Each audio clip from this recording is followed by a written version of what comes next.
mensagem da cruz, traz agora a ministração da palavra pelo pastor Cláudio Morandi.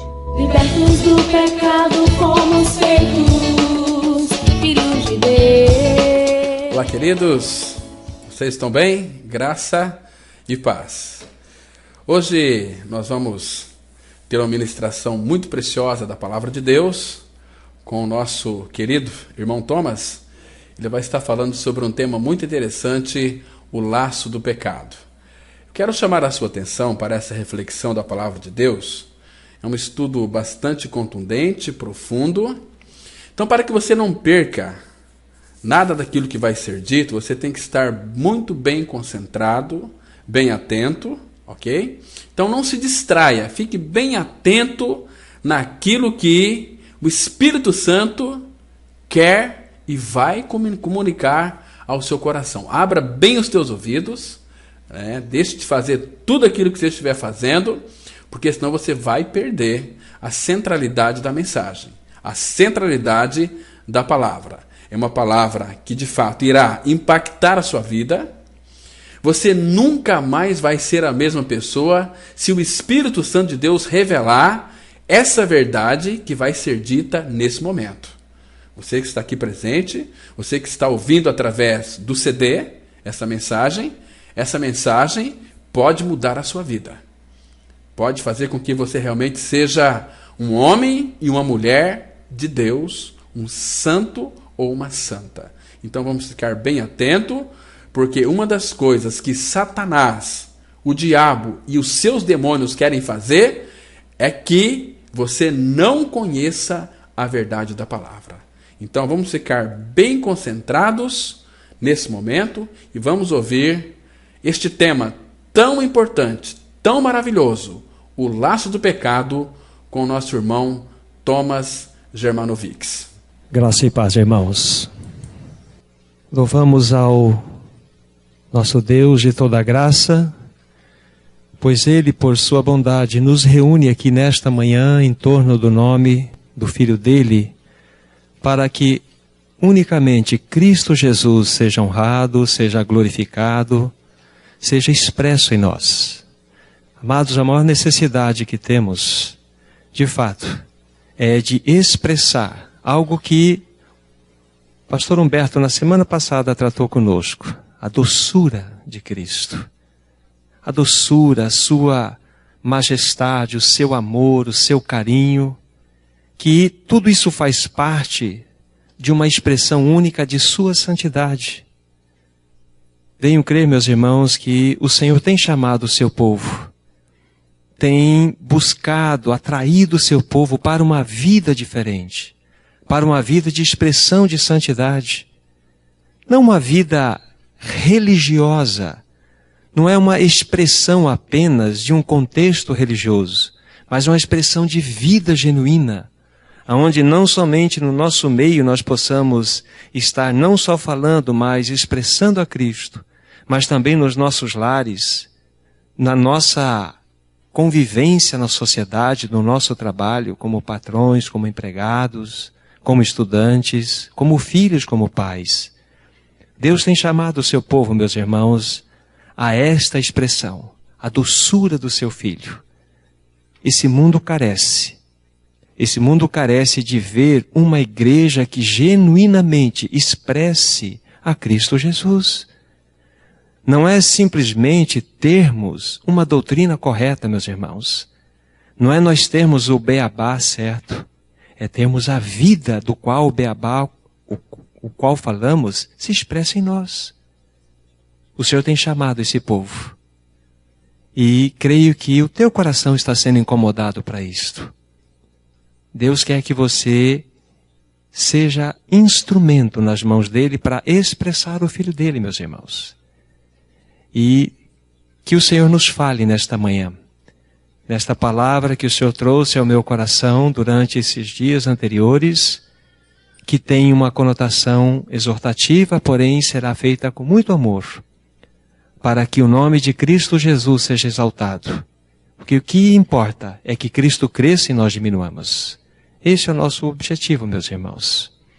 Recentemente, antes de nós lermos aqui o nosso texto, isso é importante dizermos, Semana passada eu li um artigo do nosso irmão Ricardo Barbosa Neto, e ele estava considerando nesse artigo a respeito do enfraquecimento do amor. E quando ele está discorrendo sobre este assunto, então ele tem em ideia a consideração daquele texto do anúncio profético de Jesus Cristo de Mateus capítulo 24. Quando então os discípulos perguntam para Jesus: que sinais antecederiam a vinda do Senhor? Então Jesus começa a mostrar ali, a partir do capítulo 24, verso 1 em diante, dentro dessa consideração, que muitos falsos cristos surgiriam, muitos falsos profetas estariam aparecendo e diriam mentiras e enganariam a muitos. Depois ele vai falar de várias outras considerações, como guerras entre nações, iria falar sobre terremotos. Mas quando ele chega no versículo 12, ele vai falar que, e por se multiplicar a iniquidade, o amor de muitos se esfriará. Então, por que eu estou dizendo isso? Quando esse irmão considera este assunto, a partir desse ponto, tem um pequeno trecho que está bastante relacionado com o que nós vamos tratar com vocês nesta manhã. Então ele diz o seguinte: a relação que Jesus apresenta é inversamente proporcional. Por se multiplicar a iniquidade, o amor de muitos se esfriará. Ou seja, mais iniquidade, menos amor. Mais iniquidade, menos o amor. Isso é uma relação inversamente proporcional. O crescimento da iniquidade implica no enfraquecimento do amor. Vejam, se não é esse o nosso caso. Na medida em que cresce o pecado em suas mais variadas formas, da corrupção ao crescimento da miséria social, da pornografia a todas as formas de banalização sexual, a violência nas ruas e nos lares, o individualismo autocentrado e narcisista, esfria o amor genuíno e sincero no ser humano. Somos uma geração que vem desaprendendo a amar. Não estou me referindo a uma forma platônica de amor ou aos modelos hollywoodianos que enchem a nossa sala de estar todos os dias, mas de um amor conforme Deus revela nas Escrituras. O amor naquela forma como Ele mesmo nos tem amado e celebrado uma aliança com o seu povo.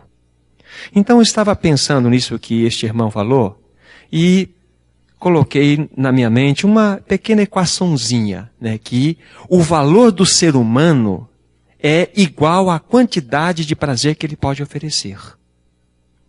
Hoje tem uma palavra de ordem que nutre a sociedade humana. Chama-se prazer. Ou seja, o ser humano ele está sendo valorizado na medida em que ele pode dar algum prazer àquele que está com ele. Isto é uma realidade terrível, meus irmãos, que vivemos na nossa sociedade de um modo geral. Sociedade humana. Não importa se nós estamos num país civilizado de primeiro mundo, como era classificado, ou de terceiro mundo. Não importa. A natureza humana, ela é pervertida e ela é centrada unicamente nela mesma.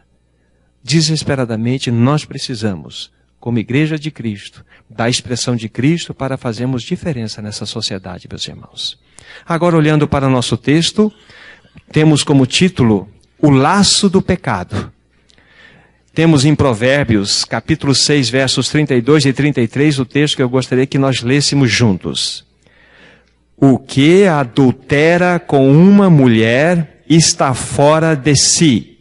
Só mesmo quem quer arruinar-se é que pratica tal coisa. Achará açoites e infâmia, o seu opróbrio nunca se apagará.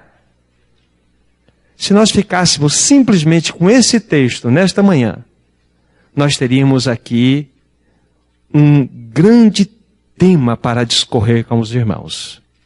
Mas ele simplesmente é uma ponta de lança para avançarmos dentro do que nós queremos tratar com os irmãos. O pecado jamais se apresenta a nós revelando as suas verdadeiras cores.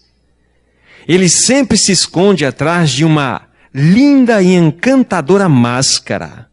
Jamais ouviremos dele: sou teu inimigo mortal, estou aqui para te destruir, para arruinar e enganar. O meu real plano é te enviar para o inferno. Irmãos, o pecado nunca vai se apresentar desta forma. Ele não mostra a sua verdadeira identidade quando ele se aproxima da sua vítima.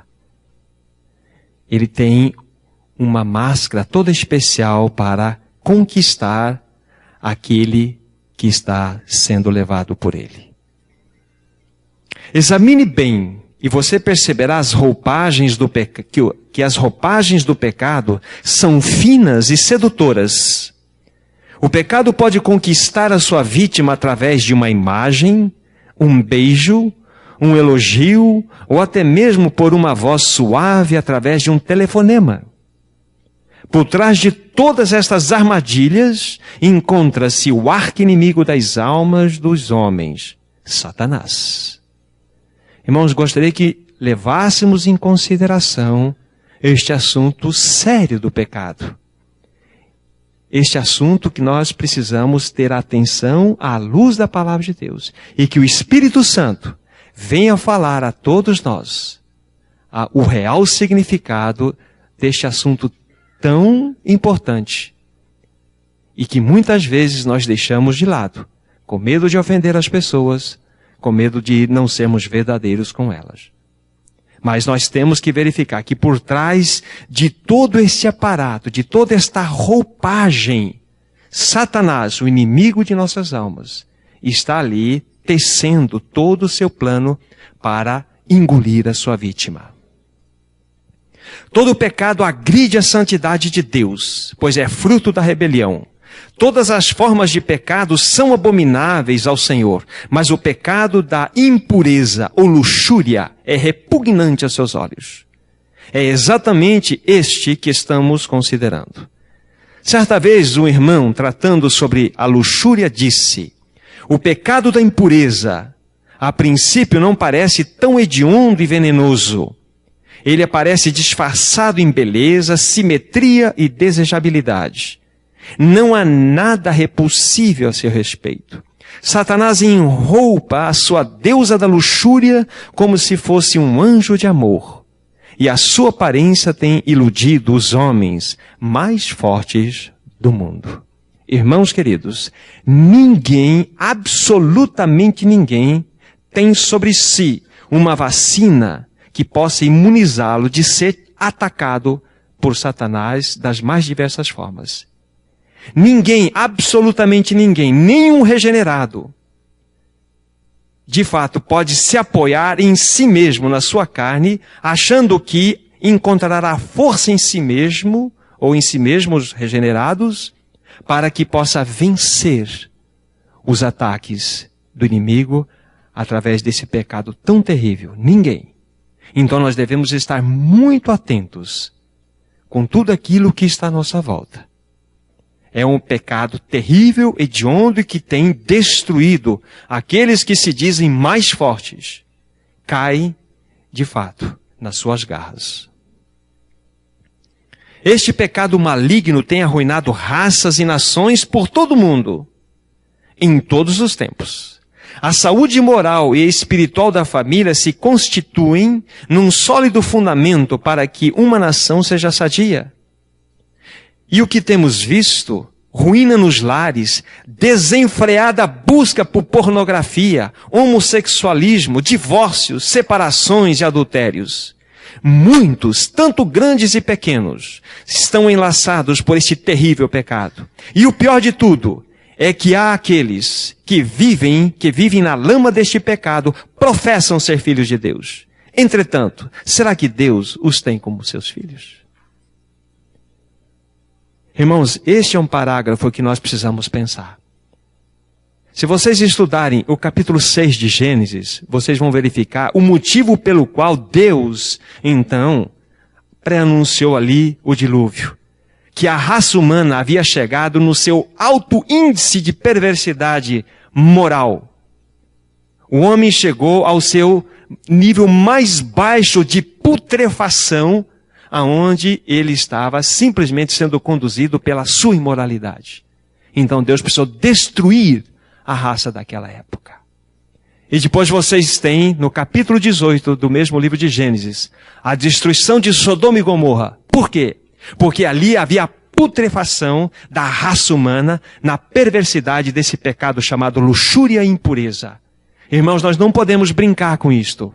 Nós não podemos verificar que este pecado é algo simples. É algo tremendamente escravizador, perverso e que mantém a sua vítima escrava. Destrói o seu moral, destrói a sua família, destrói uma sociedade, destrói uma nação. Isso é terrível, meus irmãos. Então nós devemos levar em consideração isto.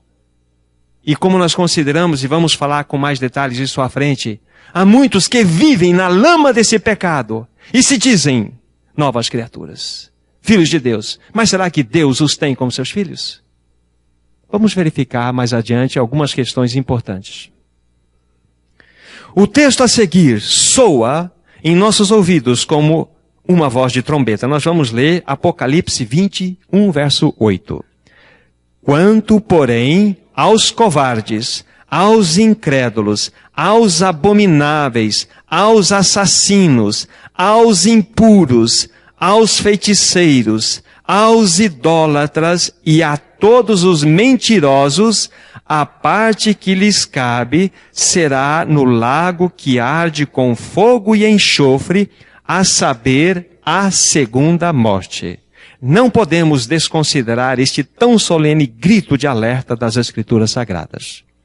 Aqui aparece nessa versão que nós lemos a palavra impuros. Numa outra versão, a palavra ela é fornicários. Então quero dizer aos solteiros aqui, a palavra fornicação significa sexo antes do casamento. Isto é pecado, isto é abominação diante de Deus, é inaceitável. Então está respondido. A palavra impureza aqui, lá no seu contexto, nós vamos verificar em uma outra versão, no original é fornicação. Fornicação é pecado que refere-se a sexo antes do casamento. É abominação diante de Deus. O pecado é traiçoeiro, pois num primeiro momento se revela inofensivo e atraente, depois se torna prazeroso e cativante. Ele cria uma falsa e momentânea sensação de paz.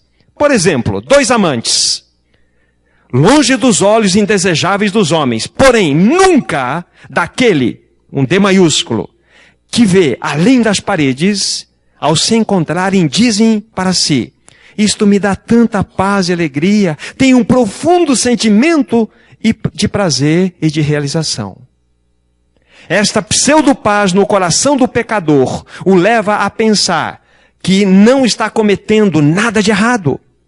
Satanás ilude a sua vítima com sólidas argumentações. E uma vez que o engodo foi estabelecido, o pecado da impureza não será visto como abominável. Pelo contrário, muitos que são enredados por este engano são hábeis em formular argumentos que justifiquem a sua imundícia. Eles entendem que as suas práticas refletem apenas naturais mudanças de valores promovidos pela cultura. Na verdade, o que está em curso, sem que eles percebam, é a estratégia maligna da legitimação da iniquidade. Esse é o ponto, meus irmãos. Esse é o ponto. O pecado, ele vem de maneira muito graciosa, muito saborosa. Não se mostra as verdadeiras garras que há por trás de Satanás para prender e manter escrava a sua vítima. Não há. E como nós demos esse exemplo apenas para ilustrar, estes amantes que se encontram na calada da noite, longe das lentes humanas, mas nunca daquele que perscruta todas as coisas, inclusive o nosso coração, sabe de tudo. Sabe. E muitos que se dizem regenerados entram nessa lama. Só para fazer uma situação de consideração aqui.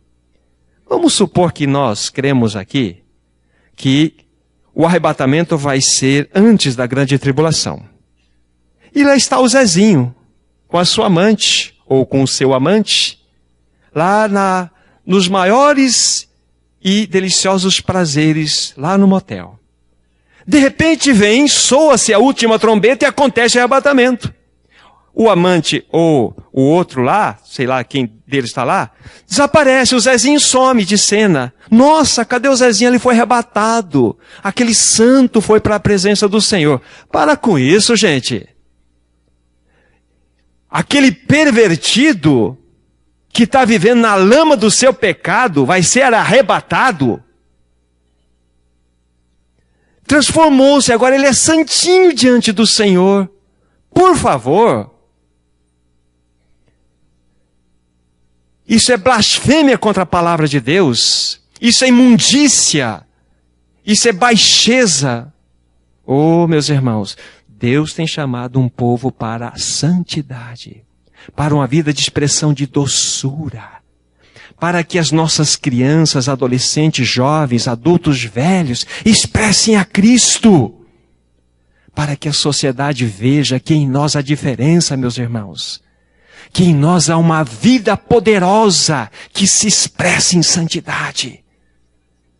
Agora, infelizmente, até usam argumentações para legitimarem essa iniquidade. Usam as argumentações de Satanás, é lógico. O pecado da luxúria se tornou uma epidemia. Este pecado maligno tem escravizado crianças, adolescentes, jovens, adultos e velhos. Não só o mundo, mas também, entre aspas, as igrejas estão infestadas deste terrível mal. Atentemos outra vez às palavras de alerta do livro de Apocalipse 22, verso 15. Vamos juntos. Fora ficam os cães, os feiticeiros, os impuros, os assassinos, os idólatras e todo aquele que ama e pratica a mentira. Muitos, por estarem tão afundados em suas cobiças, são levados a uma total desilusão de si mesmos. Estes nem sabem mais o que realmente pensam. Amam ou mesmo detestam. Com o agravante de que se acostumaram passivamente a algo que os mantém totalmente escravos. Conhece alguém assim, irmãos? Que coisa terrível. Esse texto de Apocalipse também aparece a palavra impuros. Impuros. Lá na outra versão aparece aqueles que cometem prostituição. E prostituição é toda forma de pecado imoral, inclusive aquele que eu considerei há pouco, a fornicação, sexo antes do casamento. É pecado, imundícia diante do Senhor. Ele não aceita, porque isso agride a santidade. Isso agride.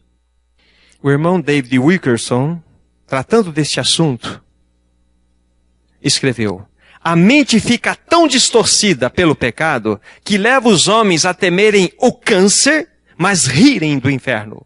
Buscam ajuda por uma dor de dente, porém permitem que suas almas entrem em decadência e se percam pela negligência. Que pena, que estupidez! Só com o passar do tempo o pecado revela sua verdadeira natureza cancerosa. O homem peca e porque não cai morto, ele acha que não é perigoso. Sua consciência cauterizada não lhe causa nenhuma dor no corpo. O peso do pecado cresce devagar e o indivíduo não tem ideia do quanto está carregado dele. Oh, meus irmãos, que palavra de advertência, que palavra séria. Pessoas que ficam mais preocupadas em tratar dos seus problemas dentários ou dos seus problemas de saúde, mas estão completamente desligados desse assunto tão profundo que é o pecado. E permitem que suas vidas sejam governadas por essa imundícia. Meus irmãos, Deus tem nos chamado à santidade. Eu tenho pensado sobre esse assunto. Eu tenho visto que não há mais como nós fugirmos dessa responsabilidade, meus irmãos. Nós vamos dar conta diante de Deus, como vamos falar logo mais. E daí, o que vamos dizer para Ele? E nós não podemos dizer: ah, Senhor, eu não consigo. Se você disser isto, você vai ter que dizer abertamente, como o pastor Antônio Buchaim dizia. Você vai ter que dizer o seguinte, que o diabo foi muito mais poderoso para colocar essa imundícia em você do que Jesus Cristo de removê-la. Na realidade, você tem que confessar: eu amo o meu pecado, eu tenho prazer em me lambuzar nele. Agora, Deus tem misericórdia de mim, livra-me de mim mesmo, livra-me desse pecado maldito que me mantém escravo. é reconhecer, é saber que isto é coisa séria. Não podemos brincar com isto. Este terrível pecado da impureza tem tomado conta de muitos lares. Diluíram-se completamente o valor e o respeito pela dignidade humana. Hoje em dia, é quase impossível não se ter contato com as insinuações deste pecado da luxúria. A cada momento os nossos olhos e ouvidos são agredidos pela avalanche de todo tipo de nojeira e perversidades própria do homem caído, através de piadas sujas, e-mails idiotas, comentários vulgares, revistas, jornais, televisão, internet. Todos nós estamos sendo bombardeados por esta lama vinda do inferno. E por favor, eu dou muitas graças a Deus porque nunca mais me enviaram e-mails idiotas. Irmãos, e não me envie mesmo. E se você é filho de Deus, deleta essa desgraça. Peça àquela pessoa para não mais enviar esse lixo do inferno para você. Aqueles risinhos de canto de boca, quando as piadas são sujas, são pervertidas, são engraçadinhas, mas são perniciosas. Violento a santidade de Cristo. Senhor, Jesus morreu por nosso pecado, meus irmãos, por essa nojeira. E nós vamos dar conta disso diante dele. E nós vamos brincar com isso, meus irmãos. Sorrisinho de canto de boca, aquele sorrisinho malicioso com quem gostou daquela piadinha nojenta, imunda. Ah, não, meus irmãos. Deus tem nos chamado para a santidade. Me chame de legalista ou moralista, como vou dizer aqui na frente. Mas me ouçam. Quero dizer a vocês, meus irmãos, a quem está me ouvindo de longe e os de perto, eu estou limpo do sangue de cada um que está me ouvindo. Limpo do sangue diante de Deus. Cada um de nós vai dar conta diante de Deus do bem e o mal que tivemos feito por meio do corpo. Isto para o regenerado. E para aqueles que enfrentarão o trono branco, estou limpo também. Limpo do sangue. Porque ninguém poderá dizer, se nunca mais falar desse assunto aqui, que não ouviu, pelo menos esses que estão aqui presentes e aqueles que estão me assistindo. Estou limpo do sangue. Estou limpo. Porque isto é sério, meus irmãos. Nós devemos verificar o que a palavra de Deus tem a nos mostrar na seriedade deste assunto. Essa sujeira vinda do inferno. Nós não podemos admitir, nós somos santos.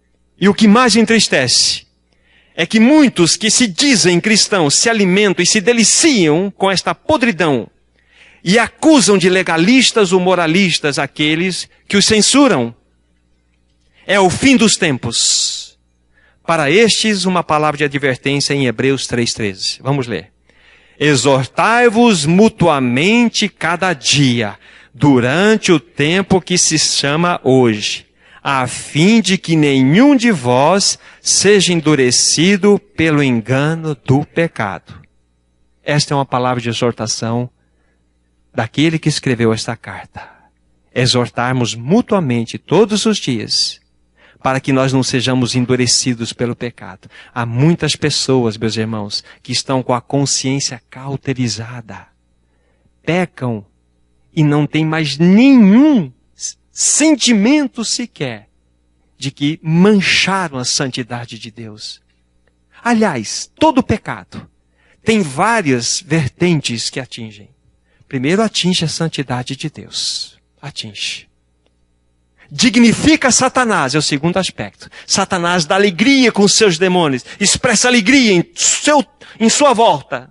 Entristece a Deus, dignifica Satanás. Agride a sua família, o seu cônjuge, agride os seus filhos, agride a igreja de Cristo, macula a igreja de Cristo e agride a sociedade, polui esta nação. É isto. Vejam as nuances que um pecado é capaz de fazer. Nós não podemos brincar com esse assunto, meus irmãos. Fomos chamados para viver santos. Não que nós tenhamos condição, ninguém tem. Mas é Cristo em nós, é reconhecermos que a nossa carne para nada aproveita. Não é teu lado ruim da carne que está pecando, não. É você mesmo, é toda a tua carne que não presta, é a minha também. A minha carne nunca vai melhorar.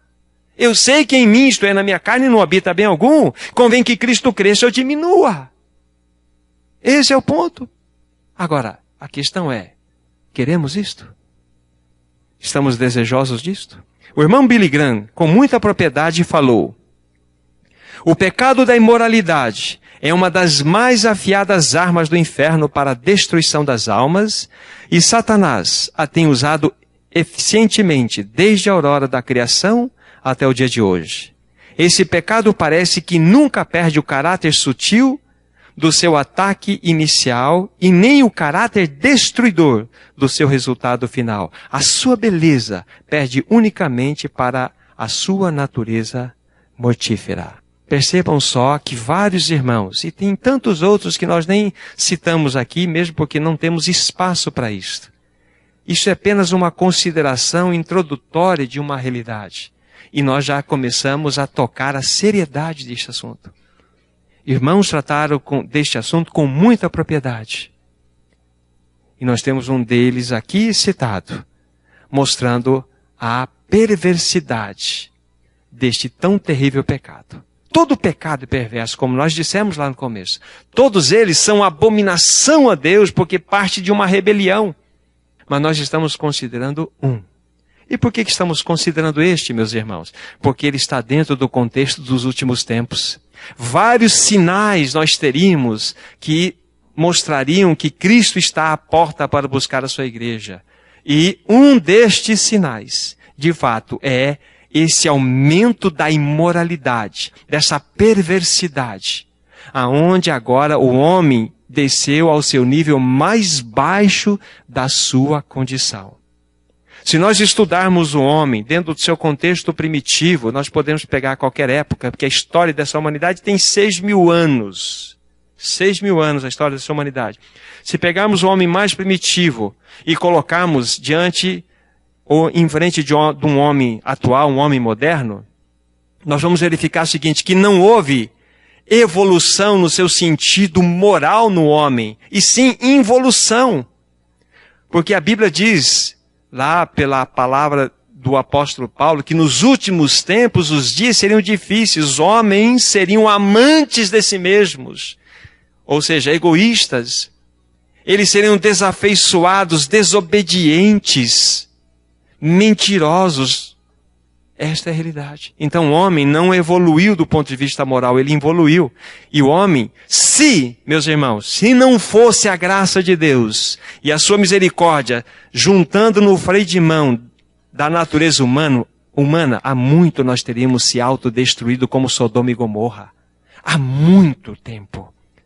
Mas Deus é misericordioso e refreia e segura a perversidade do homem.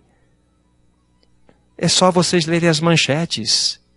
Não tem se é criança, se é um homem já de idades que faz o que faz com filha.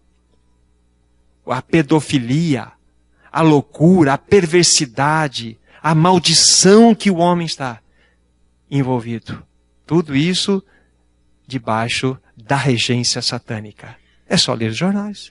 Não tem se é uma pessoa culta, se mora num país de alta sociedade, ou se mora no mais remoto canto desse planeta, mas ali está a perversidade, porque o coração do homem é perverso. Nós nascemos de modo perverso, nós somos malignos por natureza, e não há solução para o homem. Não há a partir de Cristo, como nós vamos considerar depois. Não há solução. Um homem perverso. Nós podemos dar todas as condições sociais, intelectuais para o homem. Nós podemos dar todas as condições de vida para este homem. Ele vai se autodestruir, porque ele não se suporta, tamanho é o seu ego. E este pecado, em especial que estamos considerando, ele está, de fato, nos apontando para a iminente volta do Senhor Jesus para buscar a sua igreja. Se ele vir, eu sou daqueles que creem que o Senhor vai buscar os seus, com todo respeito e com muita consideração, com muitas verdades vistas na palavra de Deus, que poderemos adentrar a grande tribulação. Mas ainda o meu coração tem descansado neste aspecto. Mas isso não deve servir muito de consolo não, porque na realidade o Senhor vem buscar santos, a sua igreja. Sem mácula, sem manchas, sem rugas, sem defeito algum, para estar com Ele. Agora, será que estamos preparados? Quão lamentável é para aquelas pessoas que um dia sentiram muito prazer na luxúria, mas hoje sofrem terrivelmente, pois se tornaram escravas da imoralidade, porque não mais conseguem abandonar a carnalidade, se tornaram bonecos de Satanás. Este é um estado de tristeza e de miséria. É ou não é? É que nem cocaína, meus irmãos. É que nem droga. Pessoas diante da telinha da internet destruindo casamentos, porque as pessoas que se alimentam daquela podridão estão dando adeus ao seu casamento. Elas esfriam no seu amor e naquela relação inversamente proporcional. Quanto mais iniquidade pratica, mais detestam a esposa, mais detestam o filho. Não querem mais, porque estão tomados por um pecado maldito. Estão escravizados. É digno de dó. Mas será que para estes tem libertação? Oh, meus irmãos, dizer não aqui é rasgar a Bíblia. Tem libertação sim. Nós vamos considerar isto. Tem libertação. As pessoas serem libertas desse maldito pecado, reestruturarem as suas famílias, amarem os seus filhos com o amor de Cristo. Tem sim. Agora a questão, quer ou não quer? Esta é a questão.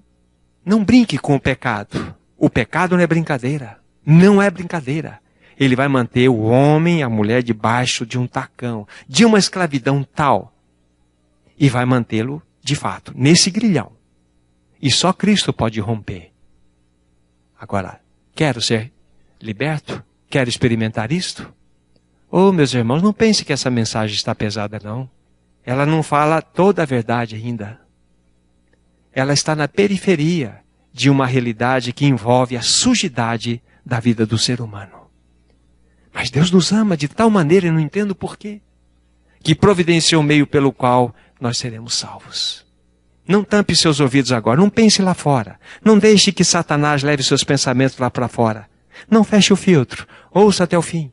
Todos me assistem, que estão aqui, que irão ouvir depois, ouçam até o fim. Porque Cristo tem a libertação para nós. O que é tudo isto senão escravidão? O Senhor Jesus disse em João 8,34. Vamos ler. Replicou-lhe Jesus, em verdade vos digo, todo que comete pecado é escravo do pecado. O Senhor Jesus está revelando neste texto a seriedade e a malignidade do pecado, mostrando o senhorio despótico que ele exerce sobre os seus súditos. Todo que comete pecado é escravo do pecado. Ora, se eu cometo pecado e sou escravo do pecado, logo ele se constitui meu senhor. E senhor não pede, manda. O senhor não faz sugestão, ele impõe. Ele impõe porque ele dominou o homem. Ele mantém cativo o homem. Como nós falamos lá atrás. Ele nas mãos de Satanás, este homem, é um boneco. Vai para lá, vem para cá. E ele manipula por um prazer de 5 minutos um homem para que ele destrua toda uma vida, toda uma família. É incrível. É como o nosso Wilkerson, nosso irmão, falou lá.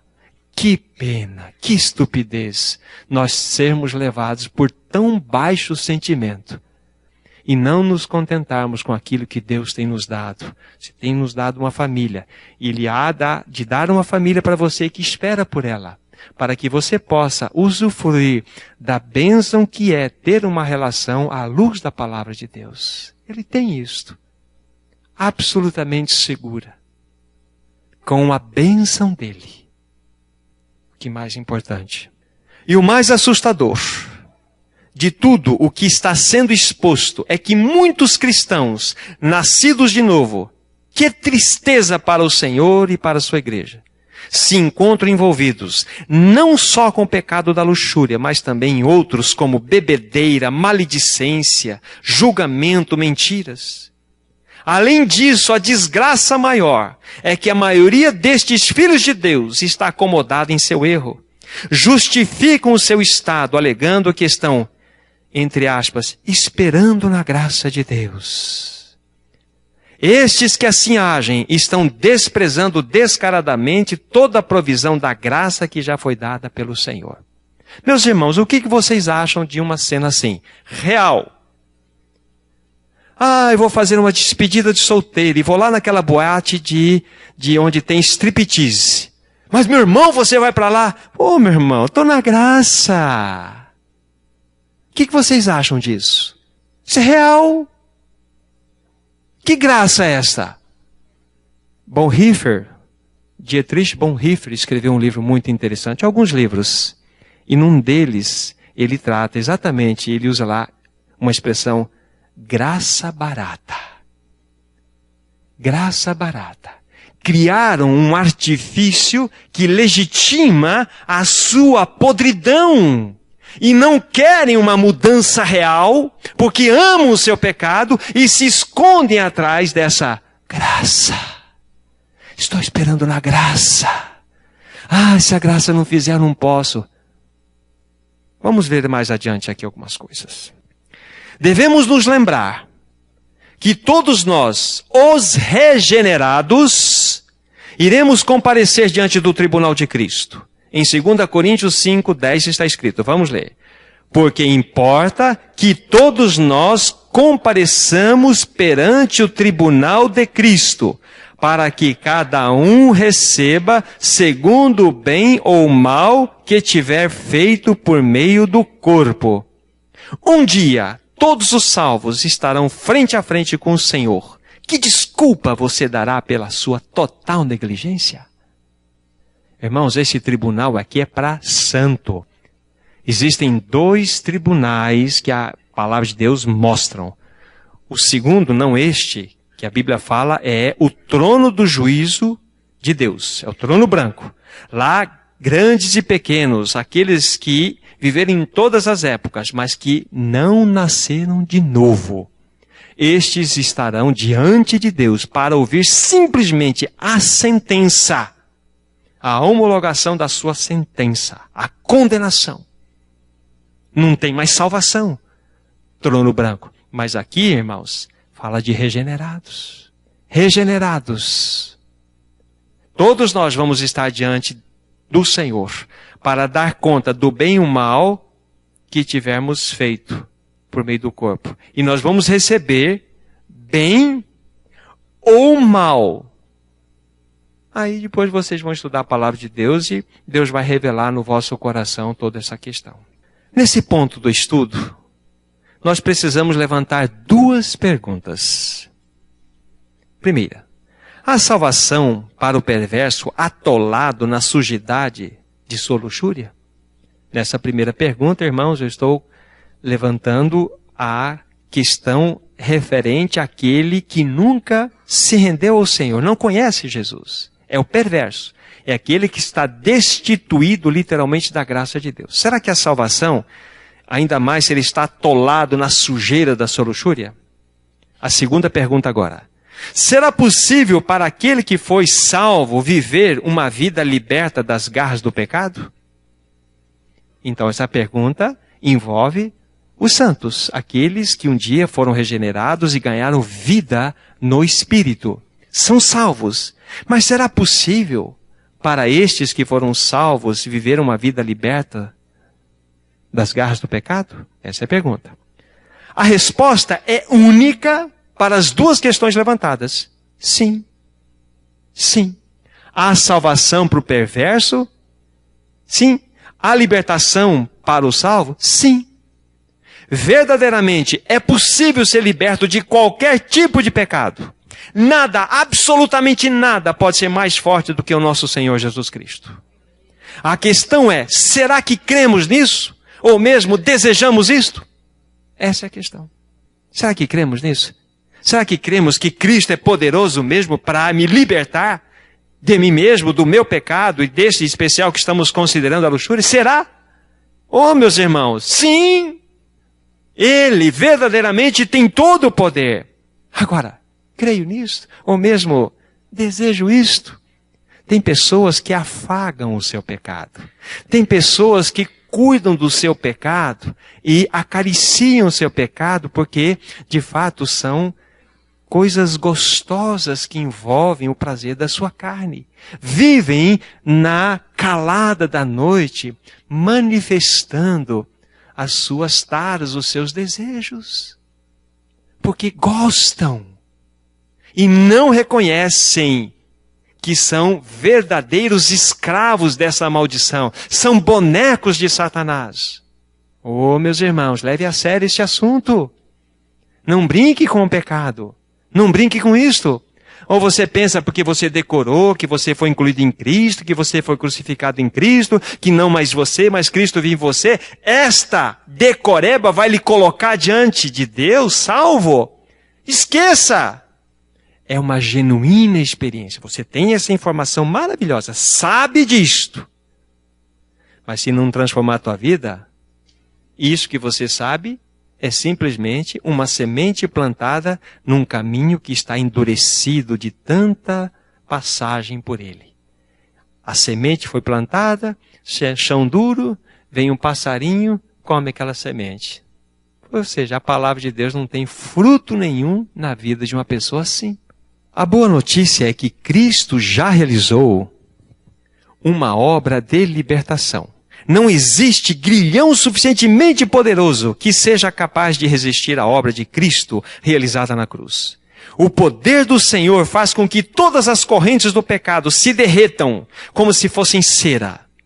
Rejeite todo sussurro satânico que afirma que para você não existe cura ou libertação. A palavra de Deus em João 8, 32 e 36 diz, vamos ler, irmãos. E conhecereis a verdade, e a verdade vos libertará. Se, pois, o Filho vos libertar, verdadeiramente sereis livres. Somos capazes de dizer amém a estas palavras, irmãos? Hein? Irmãos, percebam, faça aí uma avaliação sintomática. Às vezes, esta palavra que está sendo anunciada aqui, ela simplesmente está numa parte extremamente superficial da nossa mente. Sabe o que significa isso? Endurecimento do pecado. Ação satânica sobre a nossa mente. Significa que esta seriedade destas verdades aqui expressas não tocam o nosso coração, não significam nada. É como se água caíssem sobre as costas de um pato. Não para. Ela escorre. Isso chama-se endurecimento pelo pecado, isso chama-se cauterização de consciência. Que Deus tenha misericórdia de você. Agora, meu irmão, minha irmã, leve a sério isto. Leve a sério este assunto. Para o perverso que está condenado ao inferno, a boa nova é que Jesus Cristo o ama e já providenciou um caminho para a sua salvação. Ele não mais precisa viver escravo da luxúria e de nenhum outro pecado. Porém, se faz necessário que ele reconheça que é um perdido, portanto, merecedor do justo castigo eterno, deve também olhar para a cruz, pois lá o Senhor Jesus morreu, não apenas como nosso substituto, mas também como nosso representante. Ele não só morreu por nós, mas nós também morremos nele. Vamos ver a primeira parte de Romanos 6,6, irmãos. Sabendo isto, que foi crucificado com ele o nosso velho homem. Irmãos, é a palavra de Deus. O teu velho homem, o meu velho homem foi crucificado com Cristo. Já foi. Estamos livres, irmãos. Livres. A obra está pronta, não há mais nada a ser feito. Ele fez. E se está claro para o pecador que o seu velho homem morreu em Cristo, pode ele agora descansar, pois com O maiúsculo, outra vida, a de Cristo irá governá-lo. Como nós dissemos aqui, então, a de Cristo ressuscitado. Gálatas 2, 20, a parte A, vamos ler. Logo, já não sou eu quem vive, mas Cristo vive em mim. Agora, observe a amorosa promessa da palavra de Deus para todos os pecadores. Vamos ler 1 Timóteo 2, 4, a parte A. O qual deseja que todos os homens sejam salvos. O que fazer? Renda-se. Meu querido, talvez você pela primeira vez está ouvindo essa palavra e você está nesse grilhão, nesse maldito pecado da luxúria e qualquer outro. Às vezes é uma mentira, às vezes o pecado da justiça própria. São tantas as nuances do pecado, não importa. Mas se atingiu este ou qualquer outro, e se você não tem certeza que você nasceu de novo, a palavra é para você. O nosso velho homem já foi crucificado com Cristo. E agora não mais você diz, você vive, mas Cristo vive em você. Se apodere, se aproprie dessa verdade. E a promessa é para você aqui. Deus deseja que você seja salvo. Ele deseja isso. Ora, o desejo de Deus é este. Qual é agora a ligação que deve haver? É você se render. Porque Ele deseja, mas Ele não vai violentar a sua decisão moral. Ele não vai entrar dentro de você para decidir por você. Você vai dizer, eu preciso, eu quero, meu Deus. Eu sou um escravo do pecado, meu Deus. Eu amo o pecado. Eu sei que ele te agride, ele é prazeroso para mim, mas isso é uma escravidão, meu Deus. Tem misericórdia de mim. O Espírito Santo é quem vem e convence o homem do pecado, da justiça e do juízo.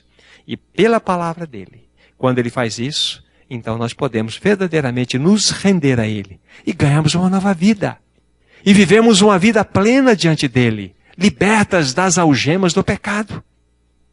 Agora nós precisamos responder a segunda pergunta.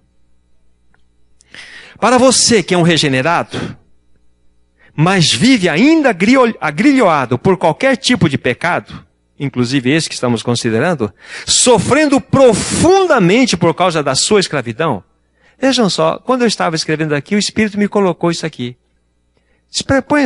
Põe-se entre vírgulas aqui, sofrendo profundamente por causa da sua escravidão. Porque quem não sofre, tem alguma coisa errada. Se é regenerado e peca e está tudo muito bom, tem alguma coisa errada.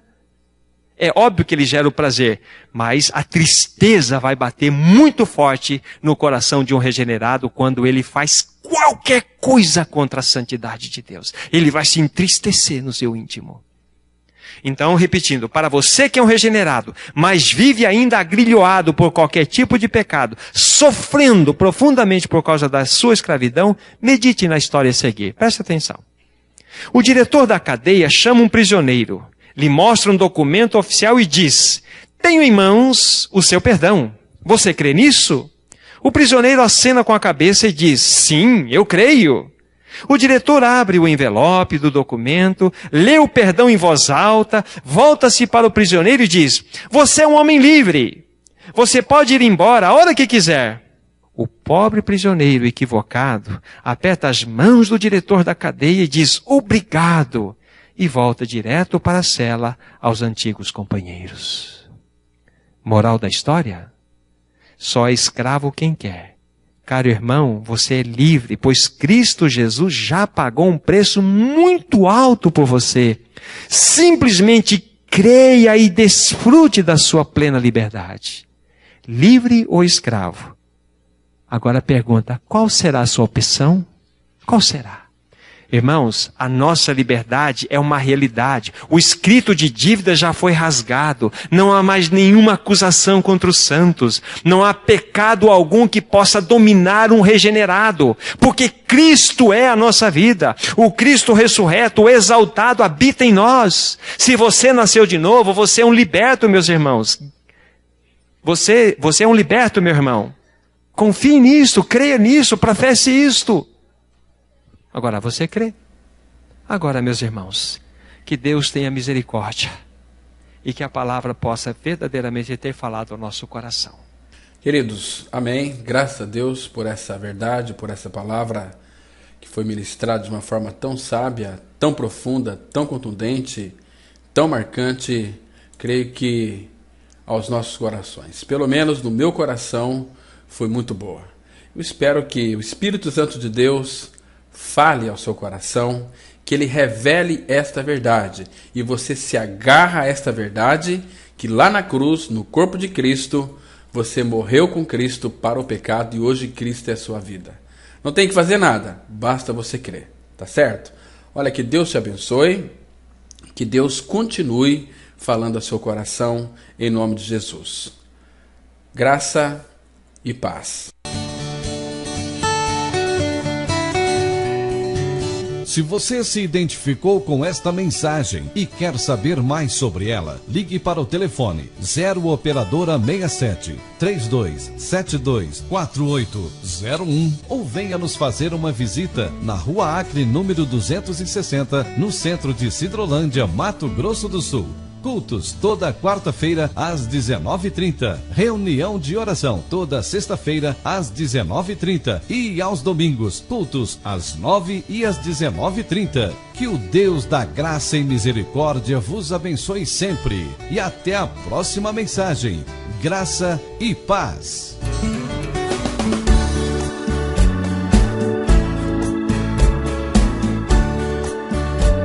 Eu era um pecador e fui aceito por Jesus. Quando Ele me atraiu no seu corpo, lá na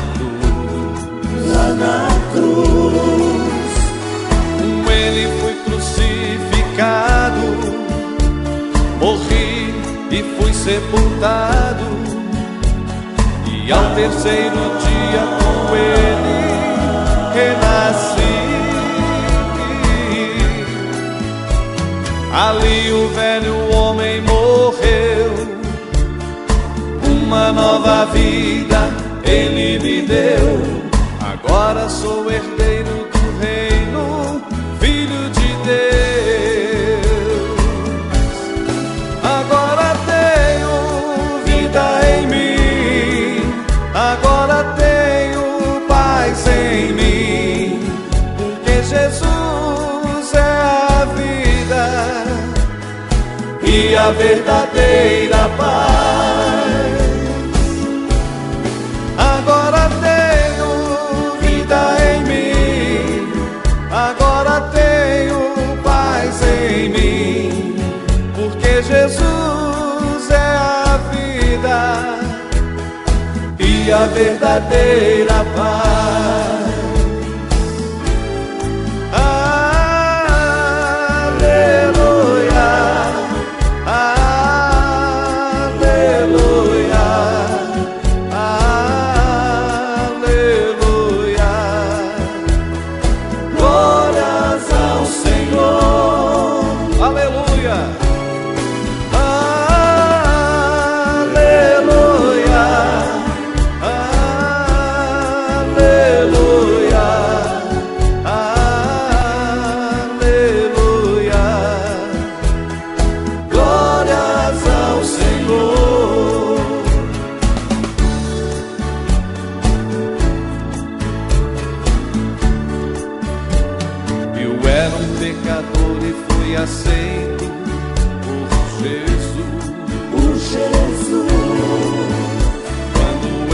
Atraiu no seu corpo, lá na cruz, com Ele fui crucificado, morri e fui sepultado, e ao terceiro dia com Ele renasci.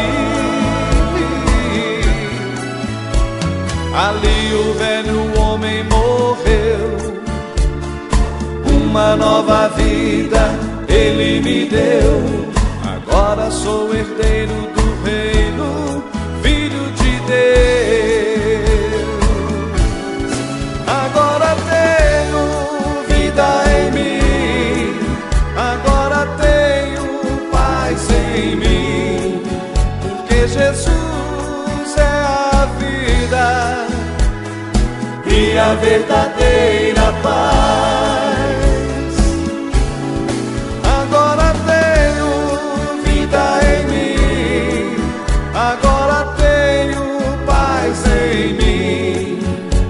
Jesus é a vida e a verdadeira paz.